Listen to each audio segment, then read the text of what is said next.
ये रात को करा मैंने पुलिस वालों के पुलिस वालों के मैंने नंबर में आया। जब पुलिस आई जब तक वो लगा भागी थी और मैंने डर के मारे वीडियो मैं बना ली। मेरे को लगा कि ये कभी मैं फोन पास नहीं कर पाऊँ इस चक्कर में मैं वीडियो नहीं बना पाई। भाग पा रही इतने भूल के मैं इतने घबरा गई थी बहुत ज़्यादा। ये देखिए सर, यहाँ कोई कुंडी कोई ताला नहीं लगा हुआ है, यहाँ सिर्फ नीचे बेल लगी हुई है जो कि बाहर से लगाई गई है।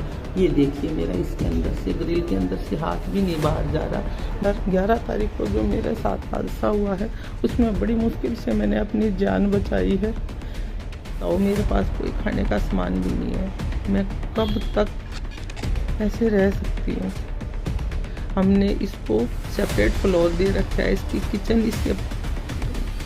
किचन फ्लोर जो भी है इसका सेपरेट है, सब कोई इंटरफेरेंस नहीं है किसी की। नमस्कार, मैं आप सभी के साथ सोनाली भारद्वाज। आप देख रहे हैं न्यूज़ टाइम इंडिया। आपको बता दें कि दिल्ली के रोहिणी क्षेत्र से एक खबर सामने आ रही है जहां बहू अपनी सास को एक कमरे में बंद कर देती है। तो चलिए जानते हैं क्या है पूरा मामला। पिछले 4 दिनों से एक महिला को घर में कैद करके रखा हुआ है।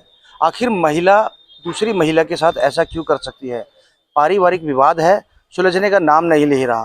पुलिस मौके पर आई, ताला तोड़ने की अगर कोशिश भी की गई, वहां पर चाबी किसी के पास नहीं थी। हमारे साथ भाई साहब खड़े हुए हैं। भाई साहब, पूरा मामला क्या था जब पुलिस भी वहां पर थी, आप भी वहां पर? पुलिस ने को हमने कहा भाई ये अपने फ्लोर पे जाए, टॉप फ्लोर उसका है, नीचे उससे नीचे वाला बड़ा बेटा रहता है और थर्ड पे फिर हम रहते हैं। तो भाई ये हमारे फ्लोर में नहीं आ जाएगी, अपने में जाए। ये 6 महीने पहले हमने अलग इसका सामान रखवा दिया था ताकि ये जो पहले गड़बड़ कर रही थी, कभी थूक दिया, कभी लड़ाई से बचने के लिए, और हम इसको अलग करके बाहर आ गए थे। और अब बीच में जैसे रह रही है, मेरी मिसेज है, बड़े बेटे की घरवाली है, वो रह रही है, तो उनसे पंगा लेने के लिए है या क्या करने के लिए और जा रही। और ऊपर से ये भी कहती है मेरे को उनसे खतरा है, तो वो हमारे फ्लोर में आ क्यों रही है, ये हमारे भी समझ में नहीं आ रहा।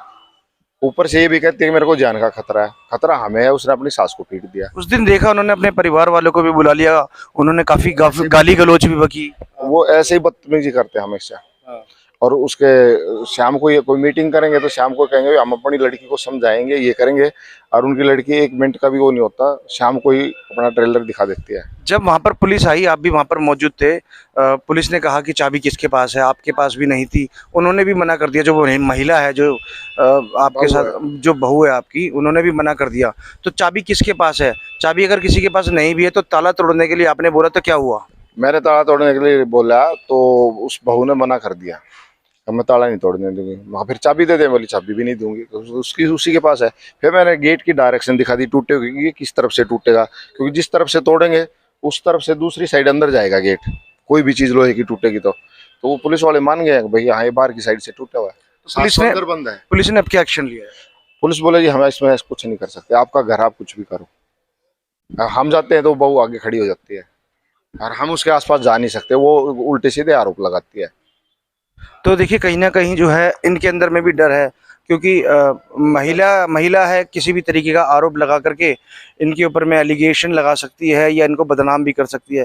फिलहाल जो मामला है वह यह है कि पिछले 10 दिनों से एक महिला को कमरे में कैद करके रखा हुआ है। पुलिस की मौजूदगी में भी ताला नहीं तोड़ने दिया उस महिला ने। आखिर यह महिला चाहती क्या है? क्या दिमाग से थोड़ी सी उलझन है या क्या है? सर आप छोटी सी चीज़ और बताइए, झगड़ा किस चीज़ का है? झगड़ा स्टार्टिंग में जैसे ही घूमने गए थे यहाँ से शादी के बाद, तो वहीं से ही इनका झगड़ा चालू हो गया था। कहीं शॉपिंग कर रहे थे तो उसने दुकान वाले से बदतमीजी से बात करी बहू ने, तो बेटे ने कहा भाई तू बदतमीजी से बात कर, 1-2 रुपए की बात है उसको दे दे।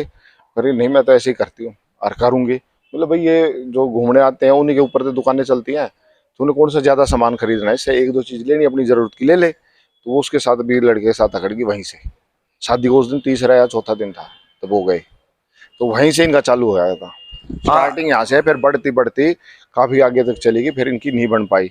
जैसे लड़का आता ड्यूटी से रात को तो उसको अंदर नहीं घुसने देती, वो छत पे खड़ा रहता है। रिटर्न कंप्लेंट आपने वगैरह दे रखी? हम पिछले 6 महीने से दे रहे हैं। अच्छा। थाने में हर उस पर हमने रिटर्न कंप्लेंट दी, लेकिन हमारी उस पर कोई एक्शन नहीं हुआ।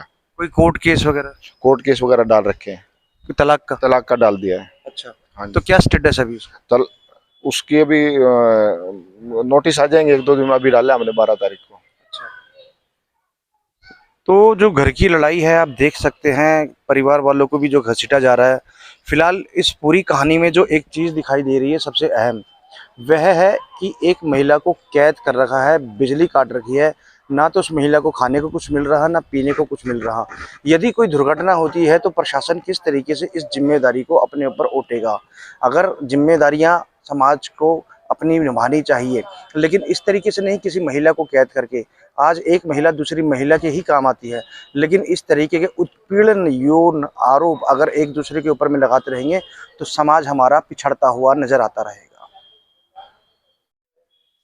पति पत्नी में अक्सर झगड़ा जो है होता रहता है, लेकिन इसका मतलब यह नहीं कि आप पुलिस थाने में पहुंच जाएं, अदालतों में पहुंच जाएं।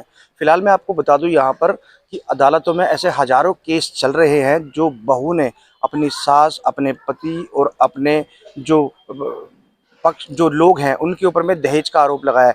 क्या आपके ऊपर में भी किस इस तरीके के एलिगेशन से आरोप लगाए गए थे? वो लगा रही है, कभी करेटा गाड़ी की करी है, कभी कुछ करी। हमारे पास पहले मराजो भी है, स्कॉर्पियो खड़ी है, उस टाइम एक बीट गाड़ी भी थी। और हमने कोई गाड़ी की उड़ी की नहीं, कोई भी सामान की हमने, बल्कि उसके भाई को ये कहा था, वह बेटा शादी वादी का पैसा खाम खा वेस्ट होता है, इसमें मत लगाना। मैंने अपने घर में हर सामान भर रखा है, मैं बिल्कुल भी कोई भी जरूरत नहीं। हालांकि उसने जबरदस्ती दिया, मैं अपनी बहन को गिफ्ट दे रहा हूँ ये बोल के, और आज वो उनका सामान ऐसे कैसे रखा, क्योंकि जरूरत नहीं पड़ती हमें यूज करने की। और हमारे पूरे खानदान में ही कोई दहेज नहीं मांगता, ना हमारे दादा ने मांगा, ना हमारे फादर ने। मेरे फादर के चचेरे भाई हैं 5 गाँव में, वो भी इस चीज़ के खिलाफ है।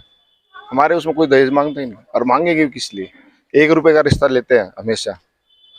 तो देखिए, ये तो गांव के अंदर में एक पर्दा भी है कि दहेज प्रथा वहां पर है ही नहीं किसी भी तरीके से। तो अब देखना यह होगा कि महिला जो आरोप लगा रही है वह बेबुनियाद हैं या बुनियादी हैं, या एक कहानी बना करके इस पूरे षड्यंत्र को रचा जा रहा है। मैं दिल्ली से विनोद बंसल, न्यूज़ टाइम।